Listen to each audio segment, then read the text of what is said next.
Hello বন্ধুরা, welcome to my channel. এখন কথা বলবো মোহনবাগানকে নিয়ে। আইএসএল 2024-25-এ জয়ে ফিরল মোহনবাগান। পিছিয়ে পড়েও 10 জনের পাঞ্জাবকে হারালেও চিন্তা কমল না সবুজ মেরুনের।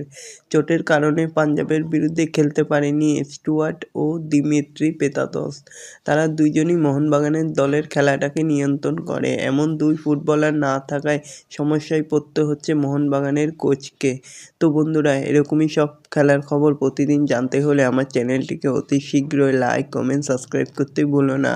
আর বন্ধুদের মধ্যে প্রচুর পরিমাণে শেয়ার করে দাও, যাতে আমার 4000 ঘন্টা ওয়াচ টাইম খুব শীঘ্রই পূর্ণ হয়ে যায়। আর এরকমই সব খেলার খবর প্রতিদিন তোমাদের জন্য নিয়ে আসতে পারি।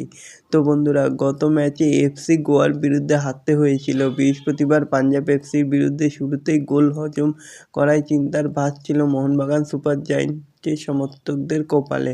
তবে 3 গোল দিলেন সবুজ মেরুনের ফুটবলাররা। পিছিয়ে গিয়েও ম্যাচে ফিরল মোহনবাগান। পাঞ্জাবের বিরুদ্ধে 3-1 গোলে জিতে দিল্লি থেকে ফিরেছেন শুভাশিস বসুরাও। চোটের কারণে পাঞ্জাবের বিরুদ্ধে খেলতে পারেনি স্টুয়ার্ট ও দিমিত্রি পেতাতস। তারা দুজনই মোহনবাগানের দলের খেলাটাকে নিয়ন্ত্রণে করেন। এমন দুইজন ফুটবলার না থাকায় সমস্যায় পড়তে হয়েছে মোহনবাগানের কোচকেও। চোট নিয়ে পেয়েছেন মনবীর সিংহ।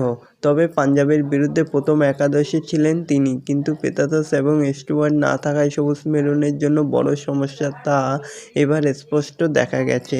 তো এরকমই সব খেলার খবর প্রতিদিন জানতে হলে আমার চ্যানেলটিকে অতি শীঘ্রই লাইক, কমেন্ট, সাবস্ক্রাইব করতে ভুলো না। আর বন্ধুদের মধ্যে প্রচুর পরিমাণে শেয়ার করে দাও, যাতে আমার 4000 ঘন্টা ওয়াচ টাইম খুব শীঘ্রই পূর্ণ হয়ে যায়।